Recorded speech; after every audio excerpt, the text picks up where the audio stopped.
어제 그 판사 블랙리스트가 나왔어요. 게다가 양승태 대법원장을 비판하는 사람의 어떤 그 출마 선거를 어떻게 대응할 것인가 하는 문건도 나오고 선거 개입이죠. 그러니까 이명박 박근혜 정부 시절에 있었던 블랙리스트와 선거 개입을 고스란히 닮은 일이 사법부 내에서 일어났어요. 예, 이게 서울중앙지법의 단독판사회의라는 이 기구가 있고요. 예. 단독 판사들의 회의체입니다. 예. 이게 의장을 선거를 하게 돼 있는데 그동안은 쭉 이제 단독 후보가 나와서 그냥 선출이 됐어요. 예. 근데 2014년부터는 경선을 하기 시작했는데 2016년 경선 때 이 사고가 터진 겁니다. 예. 이때 어떤 분이 유력한 후보로 이렇게 경선에 출마를 했는데 결국 이분이 나중에 당선은 됐습니다. 예. 당선은 됐는데 굉장히 지지를 많이 받는 후보였는데 문제는 지금 이제 드러난 이 비밀 문건에 네. 이 선거 때 이 예. 유력한 후보를 갖다가 꺾기 위해 가지고 예. 법원 행정처에서 예. 법원 행정처장 등 법원 행정차장 등 고위 관계자들이 대항마를 세워서 예. 그러니까 이제 자기 측 후보를 예. 법원 행정처 측 후보를 갖다가 내세워가지고 꺾으려고 했던 모의를 했던 문건이 드러난 거예요. 그게 왜 안 없애고 거기 남겨놨을까? 그러니까 이게 자기들은 지웠는데 예. 이제 이걸 다시 읽어낸 거죠. 이거 포렌식으로 찾아낸 거군요. 포렌식으로 해서 읽어낸 건데 이게 이때 그 문제가 됐던 건 왜 그러면 이 사람을 꺾으려고 했는가? 바로 예. 이 사람이 박상옥 대법관 후보 인사청문회 무렵에 예. 저 대법관은 1987년 박종철 사건 때 그 예. 고문치사를 갖다가 은폐했던 그 장본인인데 은폐하고 왜곡했던 그 검사 시절에 예. 장본인인데 저런 사람이 대한민국의 대법관이 됐으면 되느냐라는 네. 의견을 현직 판사로서 소신 있게 올려서 주목받았던 사람이에요. 이 사람을 안 되게 만들려고 했던 거예요. 그러니까 이게 꼭 이런 겁니다. 노조 위원장 선거를 하는데 예.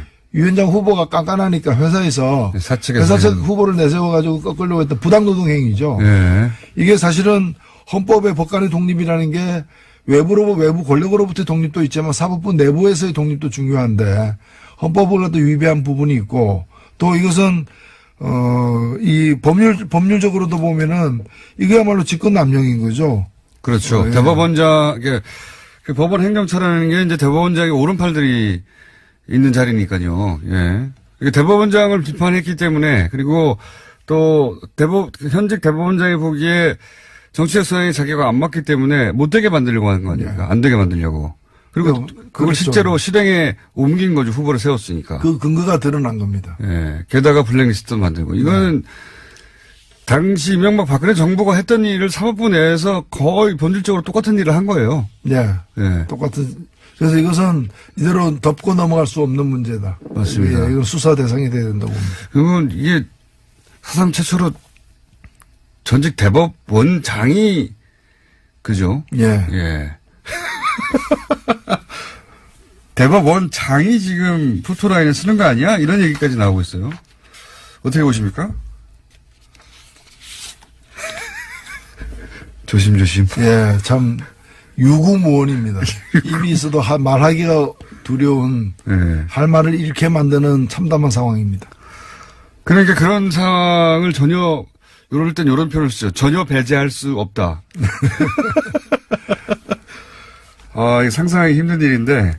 근데 보통 이런 얘기는 이제 추정과 또는 그 주장과 이런 게 난무하는 수준에서 시끄럽다가 끝나야 되는데 이번에는 문건들이 나와버려서요. 이게 이제 당시에 문제가 됐을 때 이 PC를 확보하고 그 PC를 계속 복원하고 있었지 않습니까? 근데 이걸 못 열게 했었죠. 예, 그러니까 그 판사들의 어떤 자유로운 예. 그런 이제 이 의결 과정에 그 법원의 사법부 최고 권력이 개입을 한 거예요. 그러니까요. 이제까지 이걸 태블릿 PC가 이제 업무용 예. PC를 갖다 열지 못하게 했잖아요. 그때 그렇죠. 이유가 그래서. 개인정보가 들어가 있다 그랬거든요. 양승태 대법원장 시절에 못 열게 했죠. 예. 개인의 사생활이 들어가 있을 수 예. 있기 때문에 열면 안 된다. 프라이버시 침해다고 했는데 그럼 이러한 부당한 개입이 대법원장의 사생활이었냐. 요거를 막으려고 했던 거죠, 사실. 그렇죠. 이게 문서가 드러날까봐. 근데 드러나 버렸네요. 이거는 정치권이 뭐 국정원이나 혹은 뭐 공무원사에 개입한 거는 차원이 다른 거라 그런 불법 행위를 판단하고 또 죄를 묻고 하는 사법부가 스스로 이런 일을 했기 때문에 훨씬 더 충격이 큰 거죠. 판사 사회 내부에서 그냥 넘어갈 수 있겠는가. 법의 최후의 보루인데 거기서 이렇게 했으니까요. 이거 그냥 넘어갈 수 없을 것 같은데요. 그렇습니다. 네. 보건소가 전염병에 감염된 거죠. 보건소가 전염병에 감염된 그럴 때는 보건소 가면 안 됩니다. 보건소가 전염병 감염된 게 아니라 보건소에서 전염병을 막 만들어내고 있었던 겁니다. 네. 그냥. 아니, 그 보건소가 움직이면 그게 퍼지게 되는 거죠. 네, 그런 상황입니다.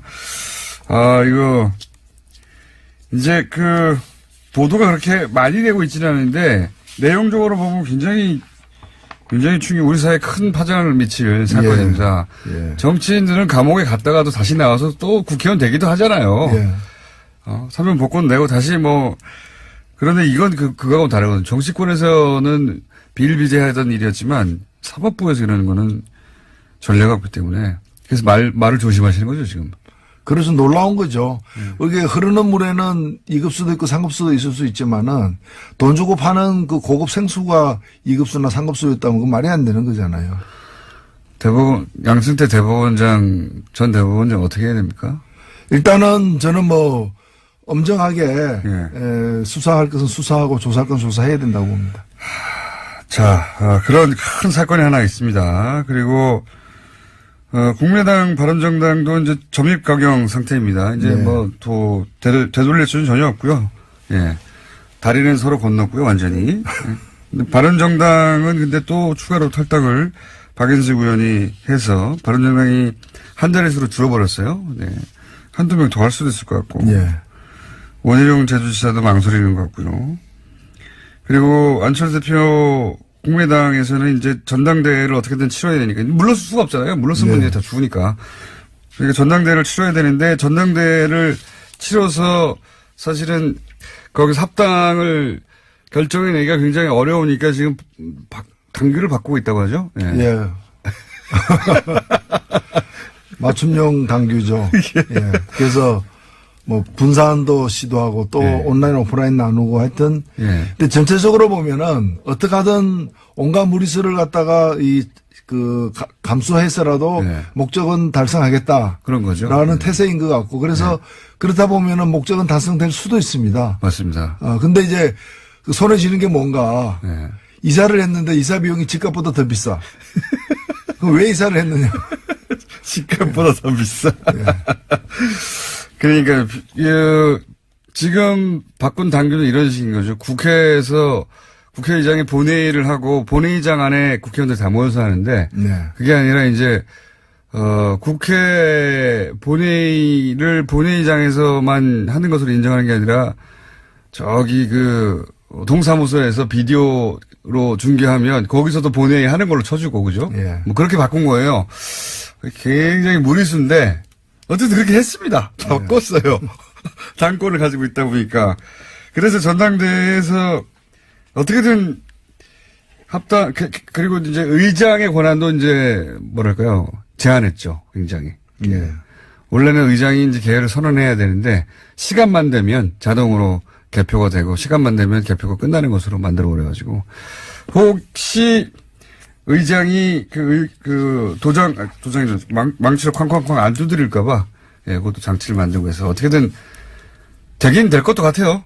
그렇습니다. 되긴 될 것도 같습니다. 이걸 어떻게 보십니까? 바른정당 그 와중에도 또 이제 각 대표들은 자기 정치 입장을 드러내야 되니까 바른정당 유승민 대표는 한반도기를 들고 입장하는 거는 안 된다라고 했고 안철수 대표는 한반도 기도 안 되고 인공기도 안 된다.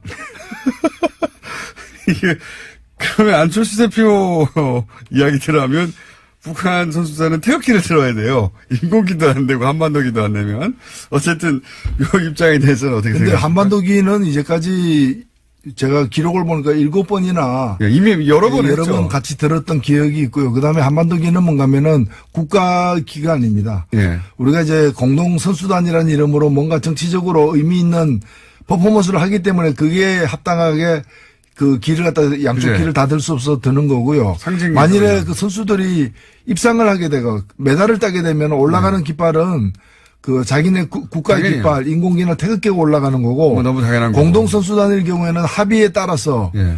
한반도기가 올라갈 수도 있고 각각의 기가 공동으로 두 개 다 올라갈 수도 있는 예. 그건 합의가 아직 안 됐기 때문에 지켜봐야 될 거고 그래서 태극기가 안 올라간다거나 또는 인공기에 대해서 인공기를 들고 들어오면 안 된다는 얘기는 저는 상당히 충격적이에요. 그러니까 왜냐면 그걸 어떻게 하라는 거야, 그러면? 그거는 참가하지 말라는 얘기 아니에요. 참가하면 그러니까요. 자기 나라 국기를 그 드는 건데 북한이 참가한 모든 올림픽에서 인공기를 들고 들어갔어요. 북한만이 아니라 모든 참가 국가가 그렇죠. 예. 당연한 권리죠. 너무 이게 당연한 보면 건데. 이게 정말 금성에서 온 분이 아닌가. 안철수 대표가 갑자기 한반도기는 안 된다. 이거는 이제 유승민 대표하고 그러니까 태극기를 들어야 된다는 의미죠. 이거는 그렇게 이해할 수도 있는데 인공기도 안 된다는 건 제가 처음 들어본. 아니 자기들 국기인데 그걸 못 들게 하는 게 말이 됩니까? 예, 전혀 진짜 뭐 외계에서 온 게 아닌가. 인공기도 안 된다는 건 처음 들어본. 전당대회가 무산되면은 한국을 떠날 수밖에 없다고 얘기했는데 떠나면 어디로 갈 것인가 저는 금성으로 갈 거라고 확신합니다. 그러니까 이제 보수적인 본인의 나는 보수적이라고 하는 색깔을 더 강하게 드러내기 위해서 그런 말까지 간 것 같은데. 근데 한반도기 처음 들게 된 게 어느 정권 때인 줄 아세요? 그게 노태우 정권 때 아닙니까? 정권입니다. 예, 저는 굉장히 오래됐어요. 진심으로 바라건대 유승민 대표나 안철수 대표가 배워야 될 사람이 딴 사람보다는 노태우 대통령입니다. 남북관계에 그 노태우 대통령 우리가 알다시피 군부 쿠데타 세력이고 90년대 예, 뼛속까지 보수주의자입니다. 그러나 이분이 남북관계에 대해서 어떤 인식과 태도를 보였고 어떤 그 업적을 남겼는가 남북기본합의서를 포함해서 그건 좀 보고 배우기를 바랍니다. 이게 진짜 90년대에 끝난 이야기거든요, 이거는. 네. 예. 그 한반도기를 들었다고 해가지고 우리가 북한 편을 드는 것도 아니고. 들면 한반도기를 들어야지 그럼 일본 열도기를 들 겁니까? 근데 이게 2018년에 다시 한반도기는 안 된다고 하는 게, 야, 이 시계를 거꾸로 들어도 너무. 한반도기는 안 된다고 할 것 같으면은 남북 대화 안 된다. 그러니까 이렇게 얘기해야 앞뒤가 맞는 얘기인데 그런 얘기는 또 왜 안 하는 거죠? 이거 한반도기를 들고 다니엘 탁구팀이 세계대회를 우승한 적도 있고요. 그렇죠. 이미 너무 많아요, 이 기록은. 근데 갑자기 이건 안 된다고 하고, 더 나아가서는 인공기는 절대 안 된다. 이거는 처음 들어본 이야기예요. 어디서도 들어본 적이 없는, 그런 이야기들이 오고 가고 있습니다. 네. 저도, 이게 무슨 얘기, 인공기를 못 들게 할 권리가 없는데, 누구에게도. 예? IOC도 없고, 아무것도 없는데. 그런 얘기가 나왔습니다. 자, 다스는 이제 거의 끝나가는 거 같죠? 분위기가? 그죠? 근데 마지막까지 계속해서 양파 껍질 벗기듯이 변명을 하면서 어떤 정황이 나와도 그래서 그거 하긴 내가 했다. 네. 그 이제 설립 과정을 주도한 것에서 우리 형님 소유의 회사인데 회사를 설립하는 데서 나만큼 하는 사람이 우리 집안에 없으니까 내가 다 해준 거다. 뭐 이런 식으로 지금 변명을 그렇죠. 하고 있는 것 같아요. 네. 그렇게 해서 될 일이 아닌데. 될 일이 아니죠. 될 일이 아닌데. 어떻게든 끝까지 인정하지 않는 게 이명박 전 대통령의 특징이니까요. 그렇죠. 모든 의혹에 대해서 항상 그래왔습니다. 절대 인정하지 않는 것으로. 그리고 나서 어떻게든 해결하려고 하죠. 뒤로. 과거에는 그게 통했습니다. 대통령이기도 했고 이번에는 어렵다. 그런 생각이 저는 들고 게다가 특활비까지 이게 터졌어요. 예, 그 특활비는 사실 대통령의 지시가 아니고서는 갈 수가 없는 돈이에요. 실제로 그 다른 지금 박근혜 정부 때도 특활비 간 걸 보면은 국정원장이 다 알잖아요. 예. 그 정도에서는 국정원장이 모르고서는 갈 수가 없거든요. 국정원 직원이 마음대로 줄 수 없는 수 아닙니까? 그렇죠. 그 국정원장이 안다는 얘기는 돈을 달라고 한 쪽이 단순 청와대가 아니고 단순 청와대 실무자가 아니라 그쪽 대통령이 했다는 거죠. 대통령이 아닌데 어떻게 국정원한테 돈 달라고 합니까? 이게 세상에 그거야. 상상할 수 없는 일이죠. 천하의 사기꾼도 그 짓을 못 하는 거죠. 그래서 뭐 너무 뻔한데 여하간 이제 또 아니라고 하고 있고요. 저는 오늘 이제 어제 나온 뉴스 중에 주목하는 게 중앙일보에 보던데 2011년에 방미했을 때 그때 국정원 특활비를 환전해서 가져갔다는 거 아닙니까? 공식적으로 방미했는데 국정원 특활비가 왜 필요합니까? 예. 그래서 지금 사실은 그 국정원 특활비가 그 법원 등 영장 등에 의해서 심사 과정에서 인정된 거는 4억 플러스 알파입니다. 예. 이제 2억 플러스 2억 플러스 알파인데. 그게 다겠느냐? 뭐. 그게 다가 아니죠. 그리고 그 중에 보면은 청와대 기념품 2억 이런 게 있습니다. 말도 안 되는. 안에 보면 기념품 2억 그 사소한 일에 2억씩이나 갔다면은 예. 그 전에 없었고 그 후에 없었겠느냐. 그러니까요. 레일 깔아놓고 기차 한 번만 지나갔다. 이게 누가 믿습니까? 처음에 어렵지. 한번 열렸으면 계속 오는 거죠. 그렇죠. 예, 영수증 안 남는다고 생각하고 특히 이 2011년 방미 기간에 그 가져갔다고 하는 특활비 있지 않습니까? 그거는 그 보도가 이명박 전 대통령 부부라고 표현해서 나왔거든요. 그 얘기는 굳이 부부라고 표현한 이유가 있는 것 같아요. 그 중에 일부가 네. 혹여 당시 김은혜 여사한테 간 게 아닌가. 그랬다면 양상이 달라지는 거 아닙니까 이제. 부모는 뭐 경제 공동체니까 같이 썼겠죠. 그걸로 예를 들어서 뭐 굉장히 사적인 용도의 돈을 썼다든가. 그렇죠. 뭐 박근혜 대통령도 기치료, 예. 국가의상원, 의상 만든 데도 썼으니까요. 굉장히 사적인 용도에 썼다는 게 일부라도 드러나면 이건 양상이 완전히 달라지셨습니다. 개봉박도입니다. 혹시 뭐 아시는 거 없습니까? 나오리라고 확신합니다. 그렇군요. 확신하시는 거 보니까 뭔가 아시는 이야기가 있는 것 같은데. 저도 좀 들은 얘기가 있고요. 방송 끝나고 한번 맞춰봐야 되겠습니다. 자, 여기까지 듣겠습니다. 지금까지 정의당 노회찬 원내대표였습니다.